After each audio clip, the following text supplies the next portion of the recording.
Bonjour tout le monde, donc aujourd'hui je vais partager deux, trois petites choses avec vous parce qu'en fait je me suis aperçue de certaines choses. Alors moi le confinement ça a été très bénéfique pour moi parce que du coup j'ai pu apprendre plus de choses, par conséquence aussi sur moi-même, et il y a des choses qui me sont revenues en mémoire. Donc c'est ça ce que je vais partager avec vous. Et je voulais aussi, donc j'avais dit à certaines personnes pendant le confinement, il y en a qui se sont dit, ben moi en fait j'ai eu l'impression d'être plus débordée que quand je travaille, tout simplement parce que du coup je me suis intéressée à beaucoup de choses, j'ai passé beaucoup de temps à faire des petites recherches sur internet, enfin voilà, sur le net, etc. Je suis tombée sur des nouvelles chaînes YouTube, et il y avait aussi une personne qui disait que voilà, si on atterrissait par hasard sur sa chaîne, c'était peut-être pas forcément justement par hasard, c'est parce qu'on avait envie de s'ouvrir et de connaître certaines choses. Et en ce qui me concerne, c'était totalement vrai. C'est pour ça aussi que je décide de partager. Voilà, dans la vie, c'est vrai qu'il y a plusieurs choses, c'est pas des hasards, et ça, je vais vous citer plusieurs exemples. J'espère que je vais rien oublier.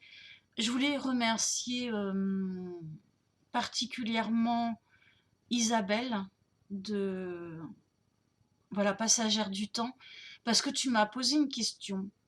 Tu m'avais demandé quelque chose et c'était un terme que je n'avais jamais entendu parler, les enfants indigos. Et je t'ai répondu vite fait parce que j'ai regardé vite fait ce que c'était. J'avais jamais de ma vie entendu parler d'eux, ni des enfants cristal, tout ça. Donc du coup, j'ai fait pas mal de recherches. Ça m'a beaucoup intéressée. J'ai appris pas mal de choses, et sur moi et sur ma vision des autres, et aussi parfois le fait que je les comprenne pas. Voilà, comme je disais, je ne comprends pas que une personne que tu ne connais pas, qui va t'insulter, ça puisse voilà, ça puisse blesser des gens. Sur moi, ça glisse, mais alors comme le gombo. Et j'ai du mal à comprendre. Euh, Enfin voilà, ça m'a aussi permis de comprendre d'autres personnes. Pourquoi est-ce que des personnes peuvent avoir de l'emprise sur d'autres? Pourquoi, malgré que tu aies les yeux bien ouverts, euh, tu continues une relation toxique alors que tu sais qu'elle est mais plus que destructrice pour toi, elle peut t'amener voilà, pour moi, qu'à la mort. Tu continues, ou tu as du mal. Donc, en fait, ces personnes-là sont souvent des empathes, et c'est eux qui sont plus dans la normalité que moi, en fait. Voilà. Alors maintenant, ce que je vais partager avec vous, on va rentrer dans le vif du sujet autour d'un petit café. C'est des choses que j'ai mis en pratique chez moi inconsciemment et qui ont fonctionné, et je les fait aussi pratiquer à quelques-unes de mes amies, dont une dont je me souviens très bien.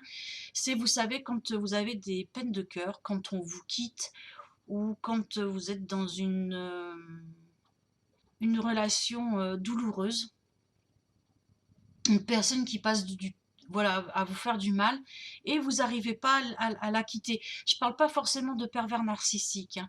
Je parle de personnes qui peuvent avoir de l'emprise sur d'autres personnes, ou tout simplement qui ne sont pas des bonnes personnes, hein, qui ne sont pas très sympathiques, et ou qui ont pour habitude tout simplement de passer leur nerf sur d'autres personnes. Voilà. Donc, moi, j'ai rencontré plusieurs hommes, plusieurs types d'hommes, et je suis quelqu'un de relativement fidèle. Et lorsqu'on me quittait, parfois, ça me pouvait me faire mal. Et en fait, ce que je faisais, c'est tout simplement... alors d'abord, je vais vite fait vous raconter une anecdote. C'est qu'une fois, j'ai été quittée par quelqu'un, mais je savais au fond de moi qu'il ne me correspondait pas, et que non, je pourrais pas. Je pourrais pas être avec quelqu'un parce que c'est pas mes valeurs, c'est pas... Voilà. Par contre, c'était un homme très beau. Voilà. Bon, j'étais amoureuse du physique. Et donc un soir, je pleurais, et je vais prendre l'exemple, voilà, de cet homme-là. Donc voilà, je pleurais le soir et je me dis: «Mais tu es ridicule. Pourquoi tu pleures? Tu sais que tu peux pas être avec quelqu'un. Il a ça, ça, ça comme défaut, c'est des choses que tu peux pas supporter. À côté de ça, en tant qu'ami, ça peut le faire, mais pas pour, quelqu'un à vivre avec». Et donc et en fait, je faisais ça à chaque fois qu'une relation se terminait ou qu'on me quittait, quand j'étais triste ou pas bien, je passais en revue tous ses défauts et je me disais: «Ben non, tu peux pas, de toute façon, c'est un mal pour un bien, c'est bon, tu mérites mieux, quoi. Heu, Arrête de chouiner, reprends-toi, mets-toi un bon coup de pied au cul et avance, quoi». Et du coup, je pleurais un bon coup, toujours le soir avant de m'endormir et le lendemain matin, quand je me réveillais, c'est véridique, hein, je n'ai plus aucun sentiment, amoureux pour la personne, qui m'a quittée ou pour la personne, voilà, pour la personne avec laquelle je souffrais, quoi, en fait. Pour ça, bien sûr, il faut vraiment le vouloir. Et donc voilà, ce que je faisais, c'est que je regardais tous ses défauts, et au final, je me disais: «Ben non, tu te vois passer», parce que moi, je cherchais, l'homme avec qui je voulais passer ma vie, quoi, construire. Dès très jeune, je voulais construire très jeune, moi. Et et les divorces et tout ça, c'était pas dans mon optique. Moi, je suis allée aux États-Unis, je vous ai dit plusieurs fois. J'ai été dans une famille où, au bout de 20 ans, le père de famille faisait toujours des petits bisous à sa femme, il lui disait toujours des petits mots d'amour, il était très tendre, jamais une dispute entre eux, jamais. Et je voulais ça. Je voulais ça et pas autre chose. Et, et ça, c'était ancré en moi. Et je remercie ces gens d'avoir été mis sur ma route et de m'avoir montré qu'il pouvait exister des couples comme ça. Et c'est ce que j'ai avec mon mari, quoi. Avec mon mari, jamais on se dispute, voilà. Il est toujours amoureux de moi. Bon, bref. Et je voulais ça. Donc je me disais, bah non, tu peux pas avoir ce dont tu rêves avec cet homme-là. Donc voilà, arrête, regarde tous ses défauts. Il est libertin. C'est un homme, ou alors c'était des jaloux, ou des libertins, ou des gens très égoïstes, très, ouais, extrêmement égoïstes. J'ai eu des grosses merdes aussi, vraiment des belles bouses en termes de mecs. J'en ai pas eu beaucoup, j'en ai eu deux comme ça, mais il y en a quand même eu deux. Donc je passais leurs défauts au crible et je dormais là-dessus, je pleurais un bon coup et le lendemain, quand je me réveillais, c'était terminé, j'avais plus aucun sentiment. Mais avant aussi, je me disais: «Ouais, faut que là, maintenant, c'est stop, quoi. T'arrêtes d'être, dans cette douleur, absurde», parce que voilà, c'est de l'absurdité, quoi. Quand tu sais que la personne, elle te correspond pas, pourquoi tu pleurniches, quoi? C'est ce que je me disais, quoi. Je me faisais violence, hein, et je me disais: «Maintenant ça suffit, tu...» Voilà, je pleurais un bon coup et le lendemain, paf, c'était terminé, plus aucun sentiment. Après, il y avait des hommes avec qui je pouvais rester, amie, sans avoir aucun sentiment, sans les revoir. Et d'ailleurs, ça les choquait. Il y en a un, il m'a dit: «C'est pas possible». J'ai dit: «Bah si, c'est possible parce que voilà, en fait, tu me corresponds pas». Il me disait: «Comment ça, je te corresponds pas?» Je dis: «Oui, t'es libertin, moi non, t'as vu, je suis coincée, les trucs, les machins et tout, c'est pas pour moi, mais après, je respecte tes choix de vie, voilà». D'autres, ils sont jaloux. En tant qu'amie, ben, je subis pas la jalousie, donc ça me dérange pas.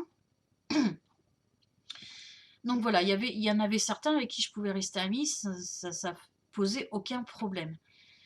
Même de très bons amis. Voilà. Et ce que je voulais aussi partager, c'est que une fois, j'avais du mal. Ben justement, c'était avec ce garçon-là qui était très beau. J'avais un petit peu de mal, mais je savais que franchement, il n'était pas pour moi, qu'il avait des problèmes psychiatriques et que voilà, j'étais là pour l'aider, pour lui faire passer une étape. Mais voilà, j'étais attachée à lui, puis j'avais pas, voilà. Et puis je me disais, ouais, pourquoi je trouve pas, quoi? Pourquoi je tombe toujours sur des gens, des hommes qui me correspondent pas? Et je me disais, est-ce que j'ai un ange gardien? Est-ce qu'il veille sur moi? et dans la nuit, je me suis réveillée et au pied de mon lit, alors quand je l'ai vu, j'ai su que c'était mon ange gardien. Donc instinctivement, voilà, je l'ai su, je lui ai demandé, il m'a dit oui, et il m'a dit: «Et je me montre à toi pour la première et dernière fois, comme ça tu ne douteras plus». Il m'a dit: «On ne» parce que moi, hem, il m'a prise dans ses bras, donc je vois il y a tout le monde parle d'un amour infini, c'est une vague de chaleur qui t'envahit, qui est c'est pas descriptible, c'est pas humain. Et je voulais bien sûr le revoir, quoi, moi, quand tu as autant d'amour qui t'arrive, tu te dis bah non, je veux te revoir. Il m'avait dit non, c'est la première et la dernière fois que tu me verras, comme ça tu vas arrêter de douter, de te demander si on existe ou pas. Et donc j'en ai profité pour lui poser la question si c'était lui qui me faisait partir toujours ces hommes de ma vie. Et il m'a dit oui, il m'a dit ils te sont pas destinés. Et je lui ai dit quand est-ce que je vais rencontrer l'homme. Il m'a dit c'est pas pour tout de suite, il faut que tu sois patiente. Va y en avoir d'autres qui vont défiler. Mais le tien, tu vas le rencontrer tardivement. Parce que bah voilà, c'est comme ça, c'est les aléas de la vie. Mais il m'a dit, il y en a un qui t'est destiné, mais c'est pas pour tout de suite et il faut que tu sois patiente. Et voilà, à partir de là, chaque fois que ça n'a pas fonctionné, franchement, ça m'a pas plus perturbé que ça. Je m'attachais pas et il m'a dit, tu le sauras. Tu le sauras, quand ce sera le bon, tu le sauras. Donc voilà, tant que j'avais pas le déclic, je me posais pas, je m'attachais plus en fait, voilà. Ça, c'est la première chose que je voulais partager avec vous. La deuxième chose, c'est aussi grâce à quelqu'un, on m'a obligé à changer un trait de mon caractère qui pouvait me porter préjudice. C'est que j'étais d'une timidité un peu extrême, c'est-à-dire que si j'étais pas en confiance avec la personne, donc du coup, ce qui est très très très très très rare, je répondais par oui, par non, question. Je vous voyais aussi les gens, même les gens de mon âge, je les vous voyais, ça c'était de par peut-être mon éducation. Et j'ai fréquenté un certain milieu et quelqu'un qui m'a dit ouais non, il faut que tu arrêtes de vous voyer les gens de notre âge, là t'es complètement ridicule, tu passes pour une neuneu et il faut que tu t'incrustes dans les conversations. Sinon en gros voilà, c'était mon petit copain de l'époque, il m'a dit ouais en gros moi j'ai honte, voilà j'ai honte. Et c'est vrai que c'est un milieu où tu dois faire comme si tu connaissais les gens depuis toujours. C'est pas un milieu très sain, je vous avouerai, mais bon, c'est un milieu sympa quand même. Et je me suis dit, bah, donc je lui dis, mais je peux pas, quoi, comment je fais? Il me dit, bah, t'as qu'à faire comme si tu les connaissais depuis toujours. Et c'est extrêmement dur de faire ces choses-là quand t'as pas l'habitude, quand tu es très timide. Il me dit, avec moi, tu fais comment? Je lui dis, ouais, mais toi, t'es mon copain, c'est pas pareil, quoi. Il m'a dit, bah, tu fais comme si tu les connaissais depuis toujours. Donc je me suis fait violence donc une première fois, je me suis incrustée dans une conversation, c'est passé comme une lettre à la poste et du coup j'ai continué. Je suis quelqu'un j'ai une grande culture générale, vous voyez, donc je peux facilement, c'est pas un problème pour moi, mais je restais toujours en retrait et j'observais beaucoup. Ça depuis que je suis toute petite, je passe mon temps à analyser les gens pour m'adapter à eux et voilà. Et donc je me suis fait violence et c'est passé comme une lettre à la poste. Du coup, mon caractère, il a changé. Et ce qui est très drôle, c'est que plus tard, une personne misogyne, par contre, m'a fait la réflexion en me disant, c'était dans le boulot, hein, ouais, non, je peux pas travailler avec toi parce que tu es trop sûre de toi. Et alors qu'avant, je l'étais pas. Enfin, c'est pas que je l'étais pas, mais voilà, le fait de m'avoir fait violence pour faire disparaître toute ma timidité et savoir plus ou moins me mettre en avant dans des groupes de personnes ou communiquer, m'a rendu pipelette déjà et d'une part et peut donner l'impression que j'ai trop confiance en moi. En fait, c'est pas plus mal, hein, parce que ça écarte du coup des gens plutôt malsains ou qui voudraient avoir l'emprise sur moi. Il est possible de modifier un trait de son caractère Avant, j'étais très généreuse, même trop généreuse. Et là, justement, j'en parlais à mon mari. Je lui disais, où est-ce qu'ils sont mes trucs en fer forgé et tout. Et je me suis souvenu que je les avais donnés à quelqu'un qui les avait collés dans son grenier et qui s'en servait pas. Et souvent, j'étais confrontée à ça, des gens qui me demandent des choses. Donc, bah, je leur donne parce que j'étais d'une nature comme ça, généreuse. Mais c'est des choses quand même auxquelles je tenais, quoi. Et non, soit il les refilait à d'autres personnes, soit voilà, c'était stocké. Et je me suis plus refermée. Ça, je l'ai modifié aussi, vous voyez. Depuis que j'ai rencontré mon mari, on est plus axé sur nous euh, que sur les autres. Les autres, on va les aider, mais on leur fait comprendre que c'est pas non plus self-service, hein. J'ai dû me faire violence pour dire non. Donc voilà, j'aide beaucoup dans le cadre de mon travail, dans le cadre des gens que je rencontre, mais je mets un frein à l'amitié, voilà. Je veux plus être, voilà, enfin bref, je vais pas trop rentrer dans les détails, trop de déception, trop de, mais c'est pas non plus une souffrance, c'est juste que des fois il y a des choses qui t'arrivent pour t'ouvrir les yeux, pour t'obliger à faire des choix, à changer des choses chez toi. J'ai lu aussi, enfin j'ai entendu une personne parler du karma. Quand il y avait quelque chose qui revenait tout le temps, c'est parce qu'en fait il fallait qu'on modifie des choses et que tant qu'on ne les modifiait pas, ça revenait à chaque fois. Je partage aussi toutes ces choses avec vous parce que des fois il y a eu des phrases que j'ai entendues dans ma vie et qui m'ont servi, qui étaient très justes, qui m'ont servi. Une fois, il y a une femme qui m'a dit, c'était une femme qui était absolument pas spirituelle, hein, pourtant, qui m'a dit, Valérie, quand on veut vraiment les choses, on les obtient. Il suffit de les vouloir et de bosser pour. Et cette phrase m'a percutée et c'est vrai. Voilà, cette phrase, elle est juste, elle est vraie. Pour moi, elle a été vraie. À chaque fois que j'ai vraiment voulu quelque chose, je l'ai obtenu. Par contre, il y a aussi une chose très importante. Ça, je pense que ça s'applique que à certaines personnes. Voilà, les personnes, si vous êtes droite dans votre botte, dans vos bottes, dans vos chaussures, si vous êtes humaine, si vous n'êtes pas dans le jugement. Alors moi, je suis tellement pas dans le jugement que je me fais piéger. Mon mari est beaucoup plus dans le jugement que moi. Et lui, les mauvaises personnes, il les voit, moi, je les vois pas. Parce que je ne refuse d'être dans le jugement. Mon mari, il est plus critique, plus voilà, et c'est moi qui dois le tempérer, qui dois lui dire arrête de juger, sans connaître. Mais il s'avère que malheureusement, il se trompe jamais.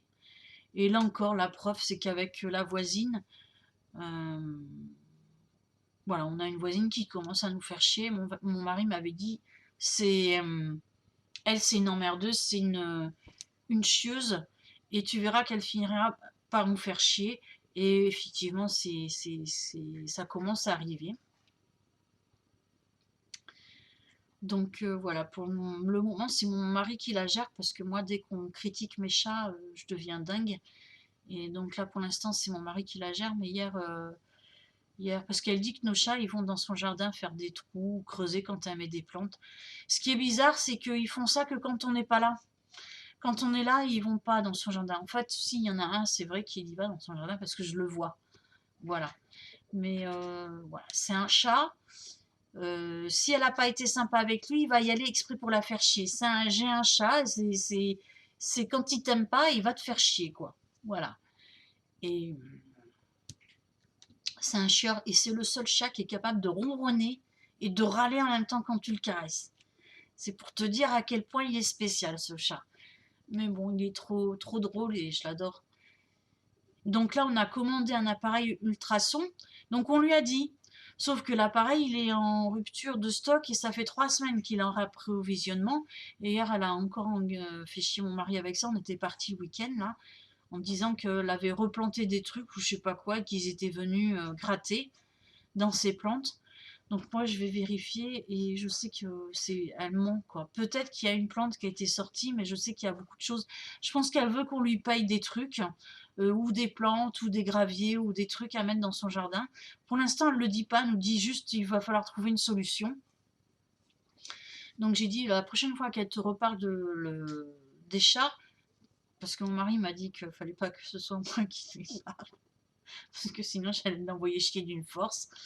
Donc je lui dis, voilà, pour l'instant, on a payé le truc, on ne peut pas annuler la commande, c'est en cours de réapprovisionnement, donc voilà, elle va prendre son mal en patience et on lui mettra un truc ultrason dans son jardin qui va éloigner pas que les chats, mais normalement, enfin j'espère que ça fonctionne ces trucs-là. Je ne sais pas si vous avez déjà testé ça, mais qui devrait éloigner tous les animaux, parce qu'il y a aussi un blaireau qui vient et il y a des campagnols dans les jardins, et les campagnols, ça creuse à 10 à 15-20 cm pour déraciner les trucs, voilà. Pour manger des racines. Donc du coup, petit aparté fini. Donc voilà, moi j'ai du mal à voir les gens mauvais. Je voulais vous dire aussi d'autres, la dernière chose que je vais partager avec vous, c'est que voilà, si vous êtes une personne bien, si vous emmerdez pas le monde, si vous n'êtes pas dans le jugement, si vous faites un peu voilà, le bien autour de vous, si vous arrive une merde, parfois c'est une merde pour un bien. Moi, je vous ai expliqué la dernière fois dans mon boulot, il m'est arrivé une fille voilà, qui est venue me faire chier dans mon boulot. Ça s'est retourné contre elle, elle a eu 2 accidents de voiture, elle a eu le pied cassé, elle a été out pendant plusieurs mois. Et en fait, moi, ça m'a permis de refaire d'autres démarches et de trouver des choses mieux et d'être plus zen et plus tranquille dans mon boulot, et travailler avec des personnes encore voilà, très sympas. Et voilà, le fait qu'elle m'éjecte un peu, ça m'a permis d'avancer, de trouver de mieux. Et je vais prendre un autre exemple. Je travaillais chez un promoteur immobilier. Et il y a une femme elle construisait sa maison, mais elle voulait modifier des choses, c'est-à-dire faire le carrelage elle-même, tout ça. Et mon patron lui dit, bah non, c'est pas possible parce que moi je prends une commission pour tout, donc je prends des petites commissions, mais au final, si on m'enlève les peintures, si on m'enlève la pose de la cuisine, si on m'enlève la pose du carrelage, il me reste que les murs, voilà, le toit et le hors-sol. euh, et j'ai pas de marge suffisante parce que je prends des petites marges sur tout. Voilà.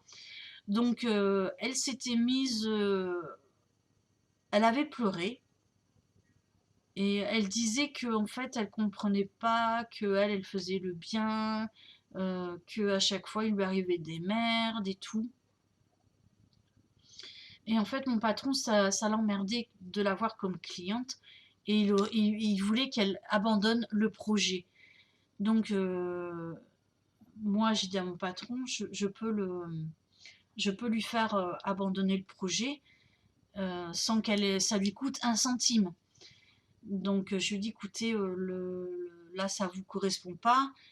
euh, vous pouvez abandonner le projet sans que ça vous coûte un centime. Donc, c'est ce qu'elle a fini par faire. Et donc voilà, elle pleurait parce que à chaque fois ça aboutissait pas et tout ça, et que c'était une bonne personne, qu'elle aidait les gens et tout ça. Et donc je l'ai raccompagnée dehors et je lui ai dit, écoutez, si vous êtes vraiment une bonne personne, il faut jamais forcer le destin. C'est vrai ça, il faut jamais forcer le destin. Quand il vous arrive quelque chose, si vous forcez, il va vous arriver une couille, c'est que en fait il y a quelque chose qui va pas. Je lui dis, soit il y a quelque chose qui va pas, soit vous allez trouver mieux. Je lui dis, là, apparemment, vous avez beaucoup de gens autour de vous qui y sont capables de faire les finitions. Vous devriez peut-être trouver quelque chose à acheter moins cher et à faire les travaux au fur et à mesure chez vous. Peut-être quelque chose de déjà construit. Je lui dis, je pense que soit vous allez trouver moins cher et mieux, soit il y a quelque chose qui ne va pas. Et en fait, donc voilà, je l'ai consolée, elle est partie, elle allait bien, machin. Et en fait, avec mon mari, on s'est aperçu que sur le terrain, parce que mon mari a vu les plans, et il m'a dit, t'as vu sur ce terrain-là, il y a une conduite haute pression qui passe de gaz, une conduite de gaz haute pression qui passe sur le terrain, et elle était à 5 mètres. Et il me semble, hein, que les conduites comme ça, à haute pression, doit être enterrées à 15 mètres. Et ça passait, mais en plein milieu de son terrain, et la maison devait être dessus. Je sais pas vous, mais moi, jamais je ferais construire une baraque là-dessus, quoi. Et, mais en fait, ça devait être une malversation, je ne sais pas. Et voilà, moi, jamais je construirais une baraque, surtout avec les terrains qui bougent, une conduite de gaz haute pression qui passe à 5 mètres en plein milieu de... Puis c'est large, c'est haute pression, c'est pas la petite conduite de gaz. Et voilà, donc en fait, je pense que si elle avait forcé, il lui serait arrivé une merde avec ce truc-là. Je lui ai jamais dit, mais voilà, un exemple très clair. Voilà, parfois il peut vous arriver des choses. Alors c'est vrai qu'on ne comprend pas, on se dit putain merde, je fais de mal à personne, mais j'ai ça et ça comme merde. Une fois j'ai perdu un boulot. euh, Quand j'étais sur Paris, que j'étais commerciale pendant 15 ans, franchement j'adorais mon boulot, hein. Mais je bossais, j'étais à fond dans mon boulot. Je bossais presque 7 jours sur 7. Même le dimanche matin, comme les magasins étaient ouverts, des fois ça m'arrivait d'y aller et de remettre en rayon mes produits vite fait avant d'aller déjeuner le midi avec ma copine Sabrina.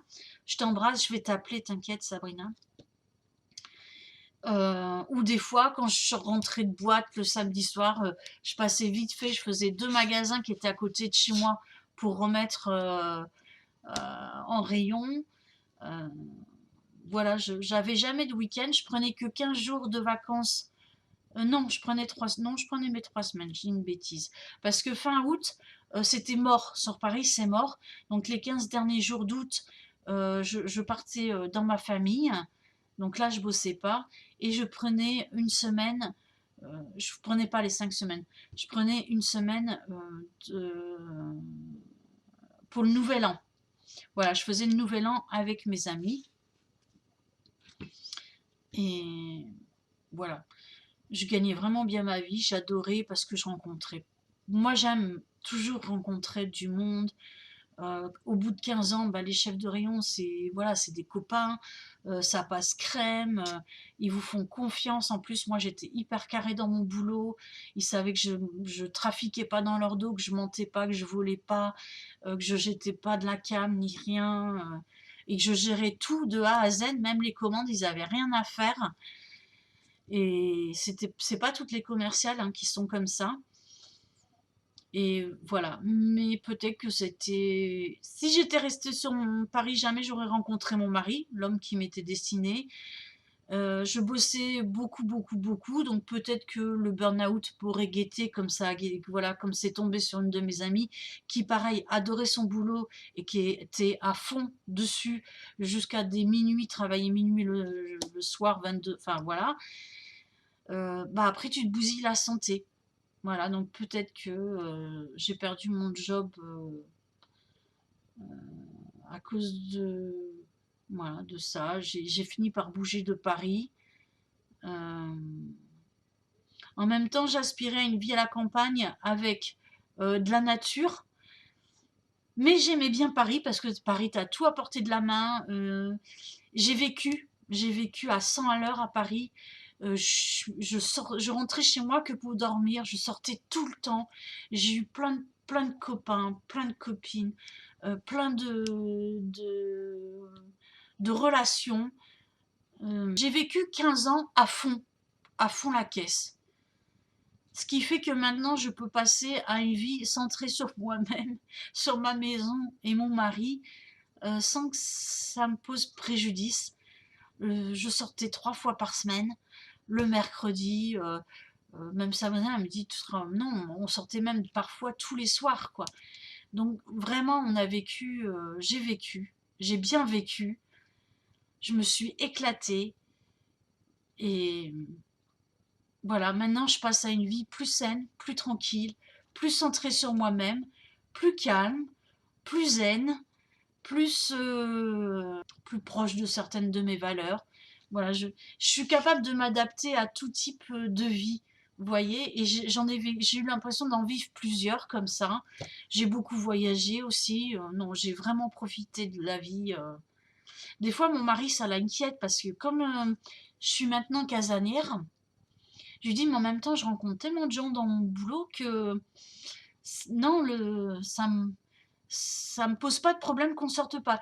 Ce qui va me poser plus problème, c'est de sortir toute seule dans la nature parce que mon mari n'aime pas marcher.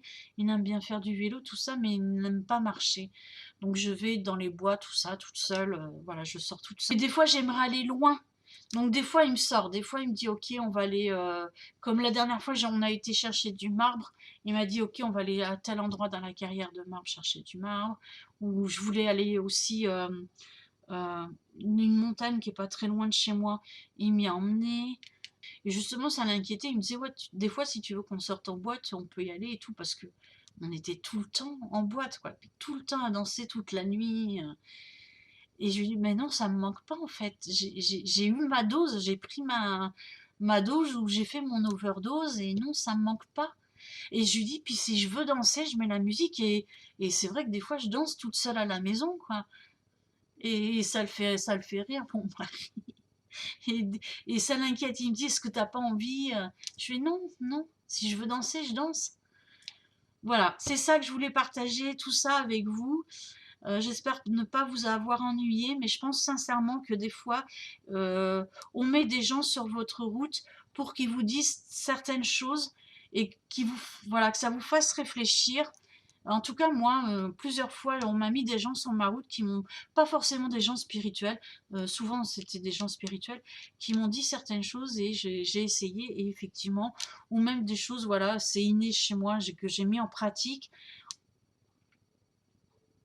Il n'y a pas toujours des hasards. Donc voilà, le premier, si vous voulez vous sortir d'une relation, arrêtez de souffrir. Faites le point sur tous les défauts. Dites-vous bien que cette personne n'est pas faite pour vous. Si on vous l'enlève, c'est qu'il y a une bonne raison. Il y a une prochaine qui peut arriver, qui sera peut-être mieux, ou ça ne sera pas encore la bonne. Et dites-vous bien dans votre tête, c'est bon, j'en ai marre, je vais arrêter de souffrir. Et normalement, ça devrait passer. En tout cas, sur moi, ça fonctionne super bien. Et puis, le trait de caractère aussi que l'on peut modifier, quel qu'il soit. Il faut se faire violence au début. Après, il faut faire attention parce que quand on modifie un trait de caractère, on a tendance à aller dans l'extrême. Voilà. Moi, je suis devenue très bavarde. Je saute comme ça du coq à l'âne.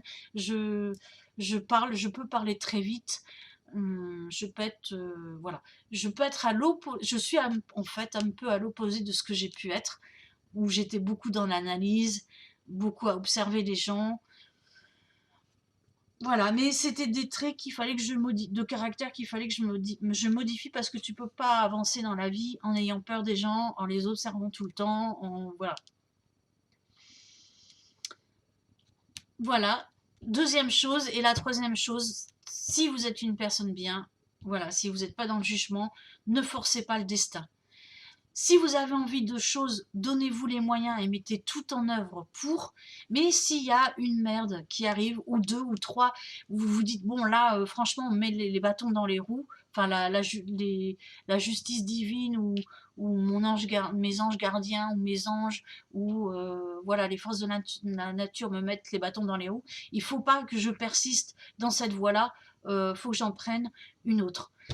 Voilà, sur ce, je vous embrasse et je vous dis à très bientôt pour une autre vidéo. Bisous!